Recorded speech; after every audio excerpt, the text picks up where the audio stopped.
नमस्कार. मनास उमगता काहीच्या नवीन एपिसोडमध्ये तुम्हा सगळ्यांचं मनपूर्वक स्वागत. मागच्या एपिसोडमध्ये सांगितल्याप्रमाणे आपण या महिन्यात सूर्य या विषयावरच्या कविता बघणार आहोत. आजची कविता आहे कविवर्य बा भ बोरकर यांनी लिहिलेली. तुम्हाला माहितीच आहे की बोरकरांची कविता ही आपली एक आंतरिक लय घेऊनच येते. अतिशय सहज, सुंदर आणि ओघावती अशी शैली आणि चपखल बसणारे अतिशय सुंदर शब्द अशी बोरकरांची कविता असते. म्हणजे एखादा शब्द त्यातनं काढला तर त्या जागी दुसरा योजताच येणार नाही अशी सुंदर शब्दरचना असते. आणि पिक्चरस्क म्हणतात तशी ही शैली, म्हणजे आपल्या डोळ्यासमोर पूर्ण चित्रच उभं राहतं. बोरकरांच्या निसर्ग कविता तुम्ही वाचल्याच असतील, अतिशय सुंदरच आहेत. तशीच आजची कविता आहे. चपल तुझे चरण जरा या घरी स्थिरावे अशी ही कविता आहे. मी पहिल्यांदी ही कविता जेव्हा ऐकली ती पु ल देशपांडे आणि सुनीताबाई देशपांडे हे बोरकरांवर एक कार्यक्रम सादर करायचे, त्यात त्यांनी म्हटलेली ही कविता होती आणि त्याचं रेकॉर्डिंग मी ऐकलं होतं. तर का कोण जणे, पण त्या चालीतच मला ही कविता आठवते आणि मी तशीच म्हणायचा प्रयत्न करणार आहे. चपल तुझे चरण जरा या घरी स्थिरावे आणि दिव्य किरण तुझे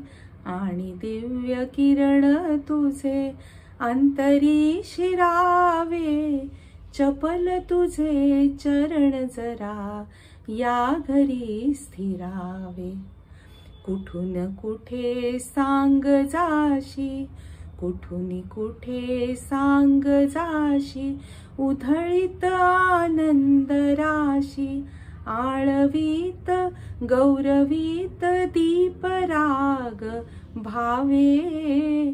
चपल तुझे चरण जरा या घरी स्थिरावे आणि दिव्य किरण तुझे अंतरी शिरावे. चपल तुझे चरण जरा या घरी स्थिरावे.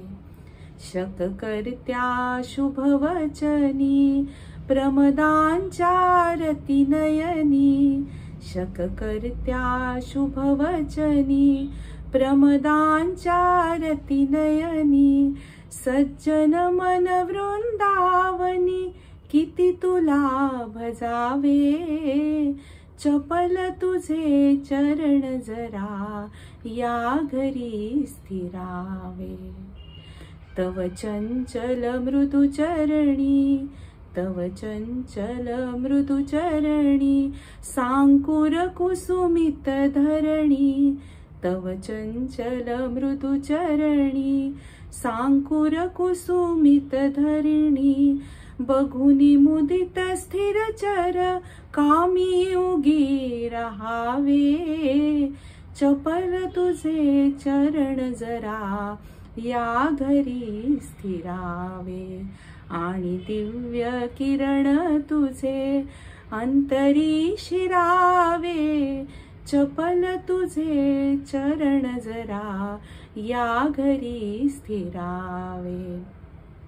श्रीहरीचे नाभी कमल, श्रीहरीचे नाभी कमल, ब्रह्म्याचे प्रज्ञास्थल, तृतीय रुद्र नयन तुझी प्रकटसी प्रभावे. चपल तुझे चरण जरा या घरी स्थिरावे. मम जीवन घुंगुर सर, मम जीवन घुंगुर सर, बांधीन तव पदी सत्वर, क्षणभरी तरी तव चरणी त्यानी नादवावे.